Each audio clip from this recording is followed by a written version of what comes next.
దేవునికి మహిమ కలుగును గాక. ఆమేన్. అందరూ బాగున్నారా? చాలా బాగున్నాం. చాలా బాగున్నాం అంటారు, కానీ ఏదో ఒక సమీక్ష ప్రతి ఒక్కరిలోని కనపడతా ఉంది. ప్రతి ఒక్కరిలోని ఏదో సమీక్ష కనపడతా ఉంది.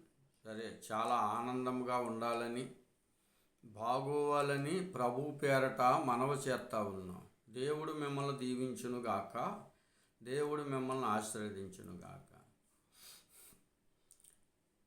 ఈ వీడియోలు వెలిసేరు మహిమ మందిరము తరపున చేస్తూ ఉన్నాం.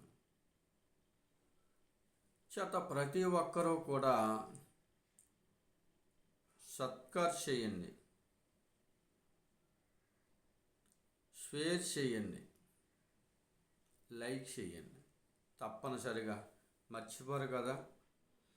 ఏమీ లేదు, ఒక్కొక్కళ్ళకి మీరు ఉత్తినే మేము ఇలా ప్రయాసపడి వీడియోలు తీసిన మీరు ఇంకొకరికి షేర్ చేస్తే మీరు కూడా ఈ వీడియో తీసినట్లే. ఇద్దరు ముగ్గురికి మీరు షేర్ చేసినట్లయితే వారు కూడా చూస్తారు. దేవుణ్ణి అంగీకరించిన వారైతే సంతోషిస్తారు, అంగీకరించిన వారైతే దేవుణ్ణి అంగీకరించడానికి సిద్ధపడతారు. ఈ వీడియో తప్పనిసరిగా షేర్ చేయండి, లైక్ చేయండి, సబ్స్క్రైబ్ చేయండి. సబ్స్క్రైబ్ చేస్తే ప్రతి వీడియో మీకు అందుతుంది. దేవుడు మిమ్మల్ని బహుగా దీవించి ఆశీర్వదించును గాక. దేవుడు మీ పిల్లలను, మీ కుటుంబాలని, మీ పాడి పంటల్ని, మీ వ్యవసాయం, మీ వ్యాపారం, మీ యొక్క సంఘాలను దేవుడు ఆశీర్వదించును గాక. ఆమేన్. దేవుని యొక్క మాటలలోకి వెళ్ళిపోదాం. దేవుడు మాటల్లోకి వెళ్ళిపోదాం.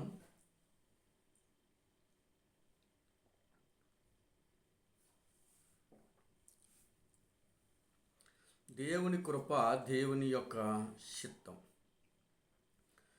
క్రిస్మస్ అనగా దేవుణ్ణి ఆరాధించుట,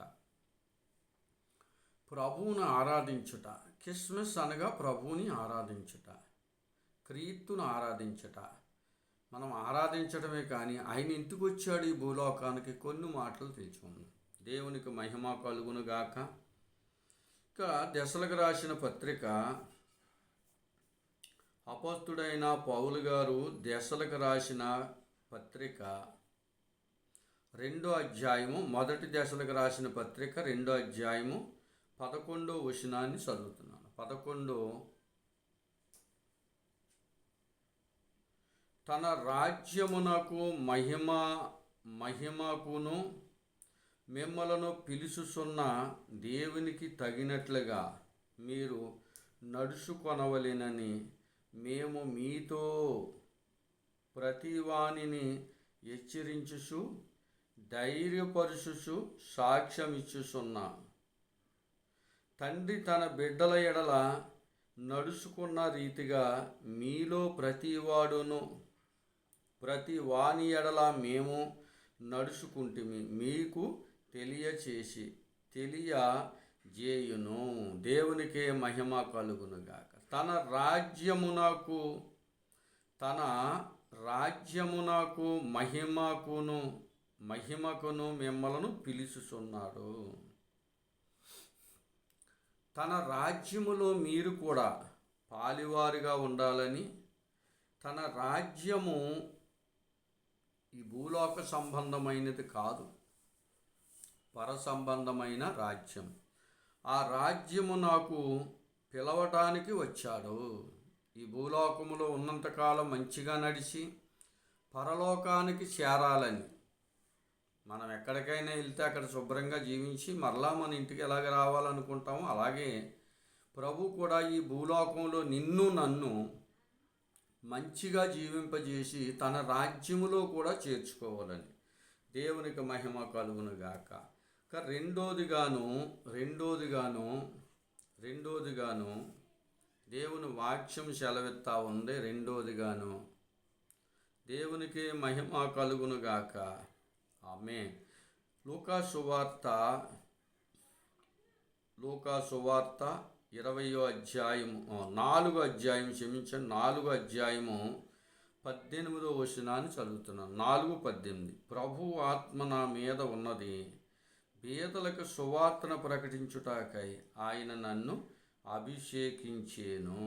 పేదలకు సువార్త చేత బాగు చేయడానికి వచ్చాడు, మనల్ని అభిషేకించటానికి, మంచి మార్గంలో నడపటానికి, చెరలో ఉన్నవాడిని విడుదల చేయటానికి, గుడ్డువారికి చూపివ్వటానికి. యేసుక్రీస్తు వారి భూలోకానికి వచ్చారు, శిశువుగా వచ్చారు. ఆయన గొప్ప కార్యములు. అదే లూకా సువార్త 20వ అధ్యాయాన్ని చదువుతున్నాను. 20వ అధ్యాయము 28వ వచనం. బాధకుడా, భార్య బ్రతికుండగా ఒకని సహోదరుడు సంతానము లేక చనిపోయానని ఇక్కడ తన పక్కనున్న అంటే మత దేశులు ఆయన్ని ప్రశ్న అడుగుతున్నాడు. బాధకుడా, భార్య బ్రతుకుండగా ఒకని సహోదరుని సంతానం లేక చనిపోయాను, ఇలాగే 7 చనిపోయారు.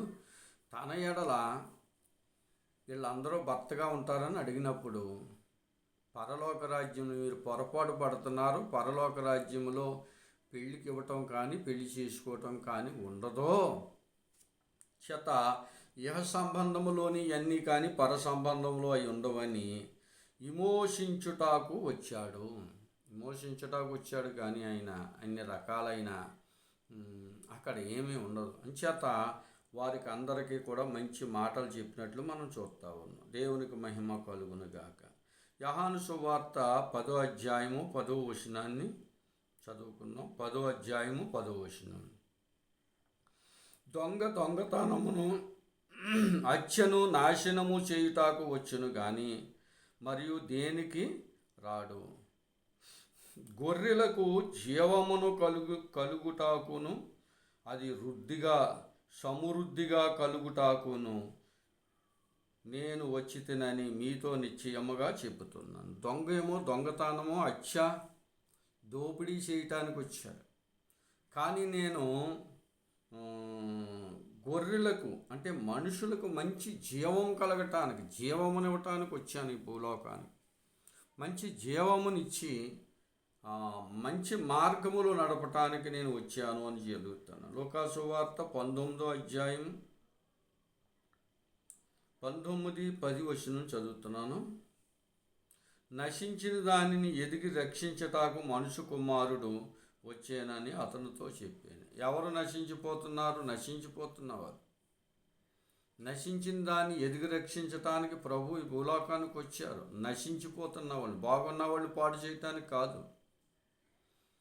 నశించిపోతున్న వాళ్ళని రక్షించటానికి. దేవునికి మహిమ కలుగును గాక. ఎంత గొప్ప దేవుడండి మన దేవుడు. మార్కు సువార్తలో కూడా వెళ్తా ఉన్నాను.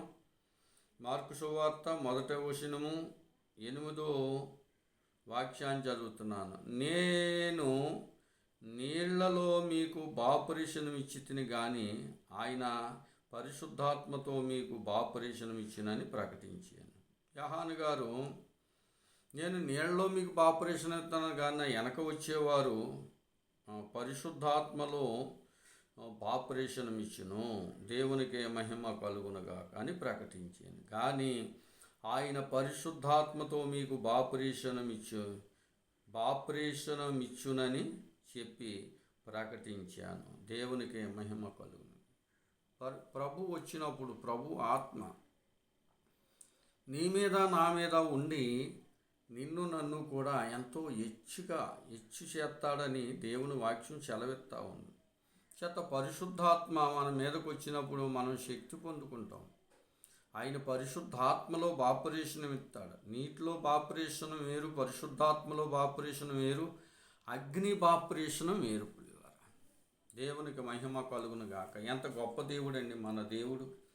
ఇక మత్తయి సువార్త 20వ అధ్యాయానికి వెళ్తే, మత్తయి సువార్త 20వ అధ్యాయము 28వ వచనాన్ని చదువుతున్నాను. 20-28. అలాగునే మనుషు కుమారుడు పరిచారము చేయించుకొనుటకు రాలేదు కానీ పరిచారి చేయటాకు వచ్చారు. దేవుడు చేయించుకోవటానికి రాలేదు ఈ భూమి మీదకి, అనేకులకు చేయటానికి. నీవు నేను కూడా అలాగే చెయ్యాలి. ఆయనే గొప్ప పరిచారి చేశాడు కనుక నీవు నేను కూడా అలా చెయ్యాలి. దేవునికి మహిమ కలుగును గాక. పరిచార్య చేయించుకోవటానికి రాలేదు, పరిచారి చేయటానికి వచ్చాడు. ఈ భూలోకంలో గొప్పవారు ఏం చేస్తారంటే పరిచారి చేయించుకుంటారు, నీ చేత నా చేతన. నీ చేత నా చేత ఎట్టి సాకరీలు చేయించారు, కానీ ఆయన అలా చేయించడానికి రాలేదు, పరిచారి చేయటానికి, శిశువులు కాళ్ళు కడగటానికి ఆయన వచ్చాడు. మీరు కూడా అలా ఒకరినొకరు ప్రేమించి ఒకరినొకరు ప్రేమించాలని ఆయన వచ్చినట్లు చూస్తూ ఉన్నాం. దేవునికి మహిమ కలుగునుగా. ఇంకా యోహాను పత్రిక, మొదటి యోహానుకు రాసిన పత్రికను చదువుతూ ఉన్నాను. మొదటి యోహానుకు రాసిన పత్రిక, మొదటి యోహానుకు రాసిన పత్రిక 3వ అధ్యాయము 15వ వచనాన్ని చదువుతున్నాను. 3వ అధ్యాయము 15. తన సహోదరుని ద్వేషించిన వాడు నరహంతకుడు, ఏ నరహంతకుని యందును నిత్యజీవం ఉండదని మీరు ఎరుగుదురు. నరహంతకుడి దగ్గర నిత్యజీవం ఉండదు. ఈయన ప్రాణం పెడతానికి వచ్చారు కనుక, ఈయన సర్వము పొందుకుని వచ్చారు కనుక ప్రభువు దగ్గరే నిత్యజీవం ఉంటుంది, నిత్యజీవం ఉంటుందని దేవుని వాక్యం చెలవెత్తా ఉంది. సహోదరుణ్ణి ద్వేషించేవాడు, తన సహోదరుని ద్వేషించేవాడు నరహంతకుడు. చేత ఏ నరహంతకుడి దగ్గర కూడా నిత్యజీవం ఉండదు. నిత్యజీవము నివ్వటానికి ప్రభు వచ్చారు. దేవునికి మహిమ కలుగునుగాక. ఇక మత్తయి సువార్త దేవునికి మహిమ కలుగునుగాక 9:13 చదివితే 9:13 చదివితే, అయితే నేను పాపులను పిలవవచ్చి తిని కానీ నీతిమంతులను పిలవ రాలేదు గనుక కనికరమునే కోరుతున్నాను కానీ బలిని కోరను అను వాక్యభావము మీరు వెళ్ళి నేర్చుకోనండి. దేవునికి మహిమ కలుగునుగాక. ఎంత గొప్ప దేవుడండి మన దేవుడు. నేను కనికరమును కోరుతా ఉన్నాను, బలిని కోరతలేదు. చేత బలిని కోరేవాడు కదా, ఆయనే నీ కొరకు నా కొరకు కూడా శిలువ మీద బలి అయిపోయాడు. ఆయన కనికరాన్ని కోరుతున్నాడు, ప్రేమను కోరుతున్నాడు. నీవు నేను కూడా ఈ భూలోకంలో మంచిగా జీవించి పరలోక రాజ్యములో గొప్ప యాజకు సమూహముగా ఉండాలని ఆయన నిన్ను నన్ను కూడా ప్రేమించి ప్రాణము పెట్టి పరలోకానికి వెళ్ళి రేపో మాపో అయిన పెళ్లి కుమారుడిగా రాబోతున్నాడు. సిద్ధపడ్డావా? సిద్ధపడలేదా? సిద్ధపడితే సరి ఎత్తబడతావు, సిద్ధపడకపోతే ఎడవబడతావు. వేడెండ్ల శ్రమలలో నువ్వు చిక్కడిపోతావు. ఏడెండ్ల శ్రమల కాలంలో చిక్కడిపోతావు నువ్వు. జాగ్రత్త. దేవుని నమ్ముకుని చిత్తబాటు కలుగుండు. అట్టి కృప దేవుడు మనకు సహాయం దయచేసి